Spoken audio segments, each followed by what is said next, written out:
Hello बच्चों, are के coaching classes में आपका हार्दिक अभिनंदन है। आज हम पढ़ने जा रहे हैं बेटा कक्षा 8 एनसीईआरटी मैथ। ये चैप्टर फर्स्ट है बेटा, और ये पहला चैप्टर इसका नाम है बेटा परिमेय संख्याएं यानी कि रैशनल नंबर्स। और पहला पार्ट बेटा आज पढ़ रहे हैं।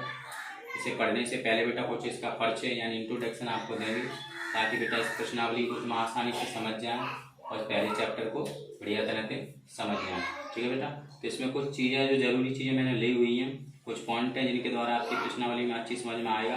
बाकी बेटा अगर आपको संख्या पद्धति पढ़नी है तो मेरी पिछली क्लास की वीडियो डली हुई है, उन्हें आप पढ़ सकते हैं और समझ सकते हैं यहाँ से। ठीक है बेटा, तो यहाँ से कुछ जरूरी पॉइंट है उन्हें मैं आपको समझाता हूँ। ठीक है, और शुरुआत करते हैं फिर अपनी प्रश्नावली की। ठीक है, तो सबसे पहले हम समझते हैं बेटा यहाँ पे प्राकृत संख्या किसे कहते हैं। तो बेटा पहला प्राकृत संख्या किसे कहते हैं? Natural numbers. ओके बेटा, ऐसी संख्याएं जो एक से शुरू होकर अनंत तक चलती रहती हैं।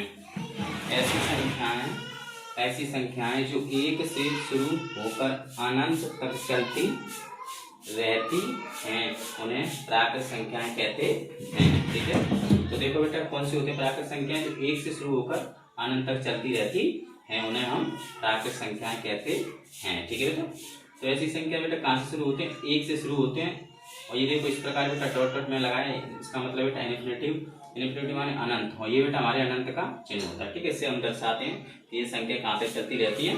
अनंत तक। ठीक है, तो कोई बेटा अंत नहीं इनका। लेकिन अगर हमसे कोई पूछे कि सबसे छोटी प्राकृत संख्या क्या है, तो आप क्या बताओगे बेटा? सबसे छोटी प्राकृत संख्या एक होती है। ठीक है बेटा, समझिए। अब बेटा हम इसके बाद पढ़ेंगे पूर्ण संख्याएं। ओके, पूर्ण संख्या क्या होती है? तो चलो देखते हैं। इन्हें इंग्लिश में बोलते हैं बेटा होल नंबर्स। ठीक है, तो देखो बेटा ऐसी संख्याएं जो 0 से शुरू होकर अनंत तक चलती, ठीक है बेटा, अनंत तक चलती रहती हैं उन्हें पूर्ण संख्याएं कहते हैं। कैसे बेटा?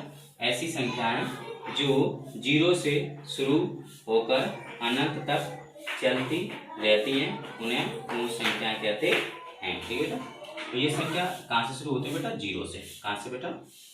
0 से शुरू होते हैं। इसी प्रकार जैसे हमारी प्राकृत संख्या चलती है, ऐसे ही 0 से शुरू होकर ये भी बेटा इन्फिनिटी तक यानी अनंत तक चलती रहती है। ठीक है बेटा, समझिए। अब हम देखें बेटा तीसरे नंबर का हमारा पॉइंट है बेटा पूर्णांक। चलो इसके बारे में थोड़ी सी एक और जानकारी दूंगा। सबसे अगर आपसे कोई पूछे सबसे छोटी पूर्ण संख्या क्या है, तो आप क्या बताओगे? 0। ठीक है बेटा, 0। और देखो यहाँ 0 के बाद में आप देख रहे हैं 1 2 3 4 5, 1 2 3 4 मतलब और भी तो अनंत तक चलती है, मैंने 5 तक ही लिखी है। इसी प्रकार का ये देख रहे हैं यहाँ पे, तो बेटा 1 2 3 4 5, तो मैं कह सकता हूँ कि पूर्णांक संख्याओं में प्राकृत संख्या भी सम्मिलित होती है। तो हम कह सकते हैं बेटा पूर्ण संख्या को हम प्राकृत संख्या कह सकते हैं। लेकिन पूर्ण संख्याओं को तो हम प्राकृत संख्या कह सकते हैं, लेकिन प्राकृत संख्याओं को हम पूर्ण संख्या नहीं कह सकते हैं, क्योंकि बेटा पूर्ण संख्याओं 0 से शुरू होती है, प्राकृत संख्या 1 से। 0 से यहाँ समावेश नहीं है, इसलिए बेटा मैं कह सकता हूँ कि पूर्ण संख्याओं को प्राकृत संख्या। तो प्राकृत संख्या में सबसे छोटी प्राकृत संख्या 0 और पूर्ण संख्या में सबसे छोटी प्राकृत संख्या सबसे छोटा 1 और पूर्ण संख्या सबसे छोटी 0। ठीक है बेटा, अगर आपसे कोई पूछे तो आप बता सकते हो। तीसरे नंबर पे बेटा हमारा पूर्णांक यानी कि इंटीजर्स। चलो इसको समझते हैं, इसकी डेफिनेशन क्या है। तो देख रहे हो बेटा ऐसी संख्याएं जो पूर्ण संख्याओं और ऋणात्मक संख्याओं के संयोजन का मतलब होता है बेटा मिलकर बनी संख्याएं पूर्णांक कहलाती हैं। तो मैं एक बार और डेफिनेशन सुनाता हूं बेटा। क्या है इसकी डेफिनेशन? ऐसी संख्याएं जो पूर्ण संख्याओं और ऋणात्मक संख्याओं के संयोजन से मिलकर बनी हों, ठीक है, वे संख्या बेटा क्या कहलाती हैं? पूर्णांक कहलाती हैं। तो इसका मतलब समझते बेटा ऐसी संख्या जो पूर्ण संख्याओं, देखो बेटा हमारी 0 कहाँ से शुरू हुई? पूर्ण संख्या कहाँ से शुरू हुई? 0 से। ठीक है, यानी कि 0 1 2 3 4 5 इस तरह से चलती रहती हमारी कौन सी संख्या बेटा? पूर्ण संख्याएं। तो देखो बेटा हम इसको संख्या रेखा पर दर्शाते हैं। यहाँ देख रहे हो इस तरह से 0 आपने देखी हुई संख्या रेखा।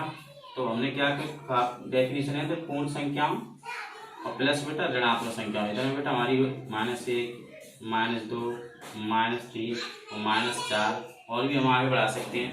और इसका मतलब ये तीर सा लगा हुआ, इसका मतलब इधर ये हमारी ऋणात्मक संख्या है, यानी कि ऋणात्मक यानी संख्या वो अनंत तक चल रही है। इधर में जो तीर बेटा इधर ये दर्शाता है कि ये भी हमारी धनात्मक संख्या भी अनंत तक चल रही है। कोई भी संख्या हो बेटा वो धनात्मक पूर्णांक न हो तो बेटा हम कह सकते हैं कि ये पूर्णांक हैं, पूरे अंक हैं, लेकिन ऋणात्मक में मिलेंगे और आपको धनात्मक में मिलेंगे। ठीक है, चौथी जो डेफिनेशन है बेटा, जो हमारे चैप्टर का नाम है वो समझते हैं मेन, ये है बेटा यहाँ पे इसकी परिभाषा है, इसे समझ लो, यही हमारे चैप्टर का नाम है, तो मुख्य परिभाषा यही है, इसको समझना बहुत जरूरी है। ठीक है, तो चौथा जो पॉइंट है बेटा वो हमारा परिमेय संख्या है। ठीक है, रैशनल नंबर्स, ऐसी संख्याएं, देखो बेटा कैसी संख्या होते हैं परिमेय संख्या, ऐसी संख्याएं जिन्हें p/q के रूप में लिख सकते हैं।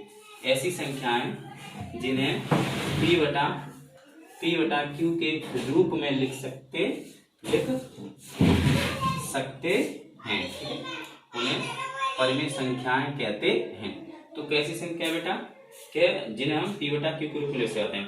तो भले ही आप बेटा इसमें 5 ले लो, और एक चीज और लिख लूँ पहले, इसमें कैसी संख्या बेटा वो समझ गए होंगे आप। ऐसी संख्या जिन्हें हम p/q के रूप में लिख सकते हैं जहां बेटा q का मान 0 के बराबर नहीं होता है। ठीक है, नॉट इक्वल 0 है। इसका मतलब बेटा ये है कि 0 ये q है बेटा, ये नीचे का जैसे हम इसको लिखते हैं बेटा p/q, तो यहाँ मान के चलो 3 है और नीचे का 0 है, तो ये परिमेय संख्या नहीं है, क्योंकि यहाँ पे p का मान तो 3 है और q का मान यहाँ क्या हो रहा है बेटा, p का मान हमारा 3 और q का मान 0। तो मैंने क्या कहा कि q का मान कभी 0 नहीं होगा। अगर q का मान नीचे 0 हुआ तो वो परिमेय संख्या नहीं होगी। क्यों? क्योंकि बेटा 0 से जब इसमें भाग देंगे तो वो बेटा अनंत बार जाएगा, अनंत। ठीक है, जो कि परिभाषित नहीं है। ठीक है बेटा, अनंत बार जाएगा। तो ऐसी संख्या बेटा हमारी हो सकती है 5 भी हो सकती है, क्योंकि सबके नीचे 1 लगा हुआ लगा दो तो बेटा एक p का मान q का मान कितना है यहाँ 1, लेकिन 0 नहीं है, और p का मान यहाँ 5।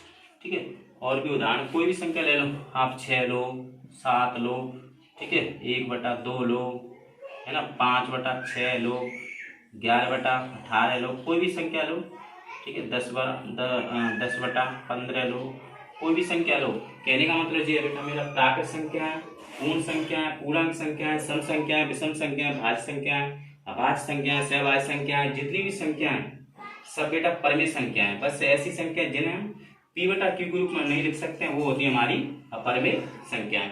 लेकिन हमने उनके बारे में अभी बात नहीं की है, क्योंकि हम उनके बारे में नहीं समझ रहे हैं। हमारा मतलब यहाँ इस चैप्टर में सिर्फ परिमेय संख्याओं को समझना। अगर वो जानकारी आपको लेनी तो बेटा नेक्स्ट वीडियो आप पिछली वीडियो आप देख सकते हैं।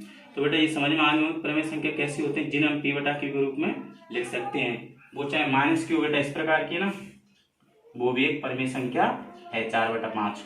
-6 भी एक परिमेय संख्या है। क्यों? क्योंकि यहाँ p का मान बेटा p का मान 6 और q का मान 1 है।